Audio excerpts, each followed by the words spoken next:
he claimed that he was sick, and in the end, he started scheming with escalation. This reckless behavior led to imagination. After losing his job in custodian, Craig was forced to move to his parents' house. With sex off all day long. The take rest out of the court, stop from Berkshire. For Thanksgiving. In November 2009, Mr. Thanksgiving, Prime School visitor, 9-year-old Gunner, Brooklyn White, in small town Berlin, Kansas, the vacations. On evening November 29th, Berlin started to see alarm ball, suspicious and sound gunshots. Both neighbors report seeing a small truck clutch into the woman's home. A man dived into the house. They then allegedly green and addressed, but not sure. The man entered the house, backed into the truck, and drove away quickly. Neighbors began to apprehend, fearing his own. When police pulled up to the house, they were met by a terrified 10-year-old boy, Paul, Sean Taylor, who couldn't explain what happened. It was clear that everyone seen away from the police inside. Near the door, they found the 89-year-old woman lying in blood and surprisingly alive despite 2 gunshot wounds. In addition, police found the next body of 44-year-old Bryn. She had been shot in the chest and killed by close range gunshot dead. Her ex-husband left her with no chance of survival. The body of oldest daughter, 18-year-old Emily, lay between a wall and a couch. She had apparently tried to hide her enraged father, but he caught up with her and took her life with 2 point-blank shots. If you're intrigued so far, give this video a thumbs up. It really helps more people find the story. Her younger sister Lauren lay in a pool of blood in a 7th floor bedroom. She was still alive, begging fate to save her life, and repeatedly stating that her father had died. The elderly woman and Lauren immediately rushed to the intensive care unit in the hospital. Despite doctors' best efforts, their lives could not be saved. Lauren died on Monday, December 1st from massive blood loss and damage to her internal organs, and her great-grandmother died a few hours later that day. The only surviving witness, Sean, was in a state of shock. Psychologists spoke with him. He needed further interrogation, and only witness to the defense at his great-grandmother's house. He said that evening, he was living in the kitchen dinner, and he approached her for his advice. Suddenly, the back door of the house swung open, and the father of the house was shot in his hands. Without saying a word, the man pulled the barrel of his 5 shot her, and moved closer and fired again. For the first 2 seconds, Sean froze in horror. Then his father turned in, didn't name, just silently and he stared at him. Sean realized he had done, so he jumped out the back door. The boy ran toward maintenance, hopeful that his grandmother and sisters could follow. However, as he reached the threshold, he heard several more gunshots. Fearing to enter the house, he hid in a small building. He heard several more shots and waited in terror for his father to enter. Where is Mr. Caleb? Craig immediately put him on the list. Only things harmed and extremely dangerous. Meanwhile, police received several reports of a speeding truck shot quickly to the direction of the gunman struggling. At one moment, the man abandoned his vehicle in the wooded area, making walking down his road. Law enforcement quickly caught up with him and apprehended him the next morning. He had left the rifle and ammunition in backseat to assume medication, depression, and anxiety disorders lying next to the driver's seat. Mr. Care, not distress. He didn't seem to care anymore. He looked confused and even frightened, and only admitted he was armed with gun and hunting knife, but did not intend to use them. He also admitted that he'd done something terrible that he believed the police already knew about. At first, when he was taken to the police station, Craig fully admitted his guilt and pulled his heart to the investigating officer. He told how he cheated on his slave, how they had humiliated him from his friends and New Year's Eve party, how he was about to say his marriage, and lost his job and was left his self-respect. The man lied that he did not know how he decided to take such a step and claimed anyone, including others, and prison.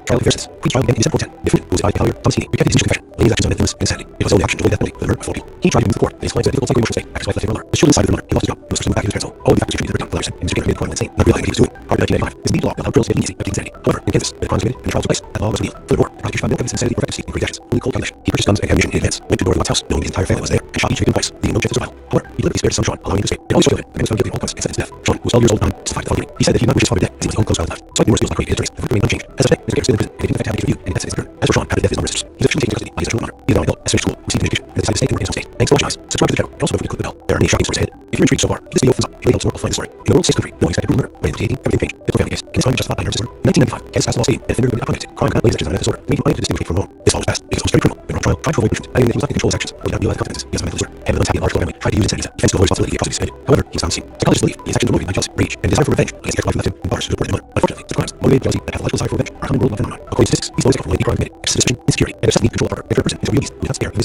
story of the Cole family. James Craig Florence was born in 1968 in Memphis, Texas. His two children, Carl Taylor, born in Kansas City in 1965. In the early 1980s, as students at Texas University, Craig was graduating in engineering, and Corinne was a freshman in the Kennedy's Department. They quickly found common ground and soon began a romantic relationship. They were young, in love, and seemed like a perfect couple. Craig was a top student, known for his determination in patent engineering. In the late 1980s, after graduation, they amongst many close friends and family. Their first child, Emily, was born in 1991, followed by Lauren in 1993. They lived in a cozy house in Medford, and were recognized by local standards. In 1999, when Corinne was pregnant with her third child, Craig received a good job offer at a large company in Medford. His promotion coincided with the birth of his son, Sean, whom he adored. With a high income, Craig bought a spacious house in the East Coast neighborhood for a reliable family car. Corinne stayed home, and Craig became a primary breadwinner. Outwardly, the fantasy perfect. The daughters, Emily and Lauren, were talented in sports and music, often participating in local competitions and local events. Emily excelled at school and went to prestige sports college. While Lauren, an excellent student, dreamed of attending research at University of Music. Sean, an outgoing, kind, and convincing boy, interested in Max, inspired and becoming ambitious. If you're intrigued so far, this video thumbs up. It really helped more people find the story. He was very close to his parents and sisters. Craig provided for family. Corinne made home comfortable, raised children, and baked tasty treats. They were active in the community, striving to improve their neighborhood. They also raised 3 wonderful and talented children. However, beyond the facade of perfection, there were many problems family members kept hidden. In 2007, Corinne admitted to her younger sister Linda that she was on the verge of a nervous breakdown. She complained to Craig, who had been controlling and monitoring her for years, and that this control was increasing. Craig demanded a full accounting of all expenditures, not just major purchases, but everyday household expenses as well. Corinne provided him supermarket receipts, bank transaction data, and reported her whereabouts every day while he was at work. The entire Gator family lived on schedules by Craig. When he returned from work, his wife and children had to be home to meet him. They went to bed, woke up, and ate at a certain house, and even eating safely in a couple was scheduled. Over time, Craig's session with control intensified. He became increasingly demanding and selfish, and transactions were scheduled down to the hour. Corinne felt enslaved. She had no free time, only duties and responsibilities. She tried to fulfill all her husband's demands, hoping that he would assist his control and they get back to their life. Craig seemed to enjoy his role and was unwilling to change, and that was deeply hurt by her sister's resolutions. She, like everyone else, had seen Craig as a very pleasant father and family man, and turned out he was best tyrant. However, Corinne did not want to destroy her family. Besides, she and her children financially depended on Craig. Therefore, she tried to find a job that provided her with a stable income. Corinne's new hobby, when, despite her age of children, was great children.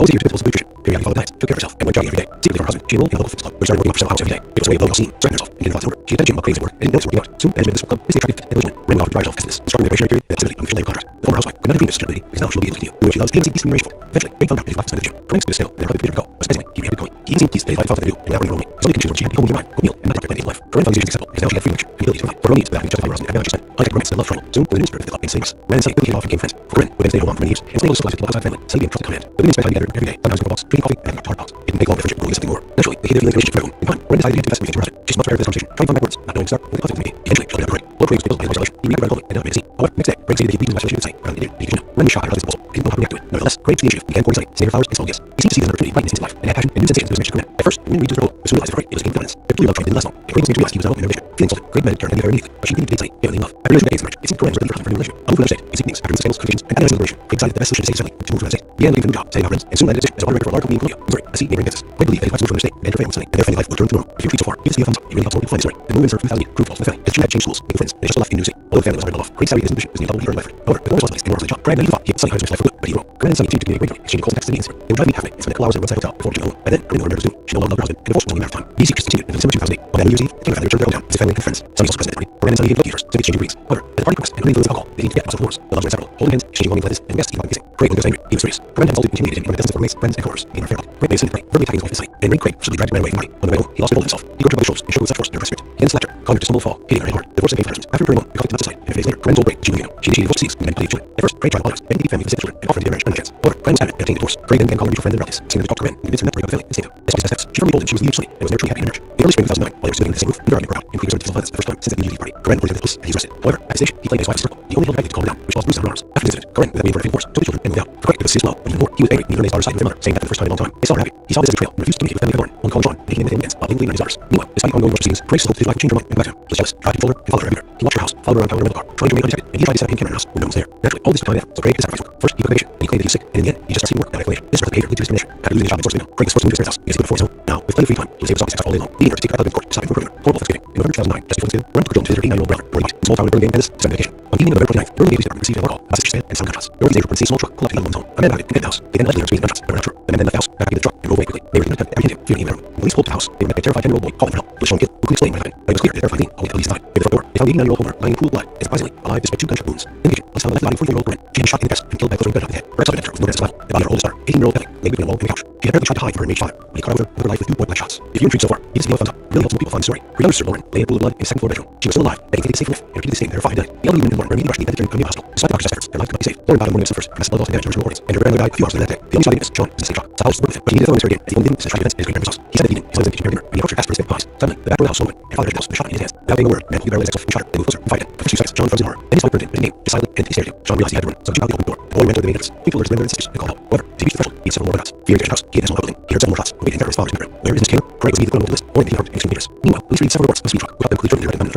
abandoned his vehicle in a wood area and began walking down the city road. Law enforcement quickly caught him and apprehended him the next morning. He had led a rifle and ammunition in the backseat. His restriction for drinking anxiety orders. He exited the garage. His scanner did not resist arrest. He did not even care anymore. He looked confused, even frightened, and honestly admitted that he wanted to come down, but did not intend to use them. He also admitted he had done something terrible that believed that police already knew about. At first, when he went to the police station, Quick fully admitted his guilt and poured his heart out to the investigating officer. He told his wife that cheated on him with Sunny, how they humiliated him in front of his friends and New Year's Eve party, how his attempts to save his marriage had cost his job, and what was left of his self-respect. The man cried, said he didn't know how he had needed to take such a step, and complained everyone, including his daughters, had treated him. Trial comparisons. Court's trial began in December 10th. The defendant, who was advised by his lawyer, Thomas Heaney, kept his individual confession, laying his actions on mental illness and insanity. He was his only option to avoid the death penalty for the murder before he. He tried to support. They claimed it was a difficult psychological state after his wife became murdered. This chilling side with the mother, he lost his job and was forced to move back to his parents' home. All these factors contributed to the breakdown, the lawyer said, and his care committed crime while not realizing what he was doing. Prior to 1995, it was indeed law that allowed criminals to get leniency to the insanity. However, in Texas, the crimes committed and the trial took place. That law was repealed. Furthermore, prosecution found no evidence of insanity or of state actions on the cold population. He purchased guns and ammunition in advance, went to Roy White's house, knowing his entire family was there, and shot each victim twice, leaving Jeff to survive. However, he killed the stairs on Sean, allowing him to escape. In August 2011, the man was found guilty of all drugs and sentenced to death. Sean, who was 12 years old at the time, testified to find hearing. He said that he did not just find death as the only close left. Despite the skills that created his attorney, the verdict remained unchanged. But today, his case is still in prison, and identified having case with it, and his sentence overturned. As for Sean, after the death of his mother and sisters, he was officially taken into custody by the programmer. He is now an adult, has finished school, received education, and has decided to stay and work in his state. Thanks for watching, guys. Subscribe to the channel, and also forget to click the bell. There are many shades ahead. If you're intrigued so far, give the video a thumbs up. It really helps more people find the story. In the world's safest country, no expected approval. In 2018, everything changed. Full family case. In the crime justified by nerve disorder. In 1995, Kansas passed a law stating that if you're committed a crime related crime, not laying his action on a mental disorder, it made him able to distinguish right from wrong. This law passed. The almost every criminal, brought to trial, tried to avoid punishment, by claiming that he was not in control of his actions, or not realize the consequences. It's a mental disorder. The head of one large family tried to use the fiscal responsibility for the atrocity committed. However, he was found seen. Psychologists believe that his actions were motivated by jealousy, rage, and desire for revenge against the ex-wife of him and daughters who support the mother. Unfortunately, such crimes, motivated by jealousy and pathological desire for revenge, are common worldwide phenomenon. According to statistics, these members account for 90 crime committed. Excessive suspicion, insecurity, and necessity to control a partner make a person into a real beast who does not spare even his own children. The story of the Cole family. James Craig Cole was born in 1963 in Rutherford, Texas. His future wife, Caron Killer, was born in the same city in 1965. They met in the early 1980s as students at Texas University. Craig was graduating engineering, and Greg was training in department. They quickly found common ground and soon began a romantic relationship. They were young, in love, it seemed like Craig Cole. Greg was a student, known for his determination and talent in engineering. In the late 1980s, after graduation, they announced wedding and only close friends and family. First child, Emily, was born in 1991, followed by one in 1993. They lived in cozy house order and brought by local standards. In 1999, when Greg was pregnant with the third child, Craig received a liquid child offer, a large utility company in Woodford. This promotion coincided with the birth of his son, Sean, when he grew up. With a higher income, Craig was speechless how in the city's most prestigious neighborhood in a live family car. Friends at home, Craig began career runner. Outward, famous and perfect. The daughters, Emily and Lauren, were talented in sports and music, often participating in local competitions and all events. Emily excelled in school and went to prestigious music college. Bob Lauren, an excellent student, being attending conservatory to pursue career in music. Sean was an outgoing, kind, convincing boy, interested in mathematics and aspiring to become a geologist. If you're reached so far, give this video a thumbs up. It really helps more people find the story. He was very close to his parents and sisters. Craig provided for his family. Lauren made home comfortable, raised children, and baked tasty treats. They were active in the community, striving to improve the neighborhood. They also raised 3 wonderful, talented children. However, behind this lack of perfection were many problems that family members had. In 2007, Craig admitted to her sister Linda that she was never unlived down. She complained to Craig that he had been controlling and monitoring for years, and that this control was increasing. Craig demanded full time of all ventures, not just major purchases, everyday household expenses as well. Craig provided him with market receipts and connection down, and reported her around every day while he was at work. The entire Craig family lived on strict schedules at Craig. When he returned from work, his wife and children had home meeting. They went to bed, woke up, and ate at certain times, and he made his couple schedule. Over time, Craig was sexually controlled his wife. He was increasingly demanding and selfish, and transactions were scheduled down to the hour. Craig felt enslaved. She had no free time, only immediate responsibilities. She tried to fulfill all the husband's demands, hoping to lose his control and then get back to their own life.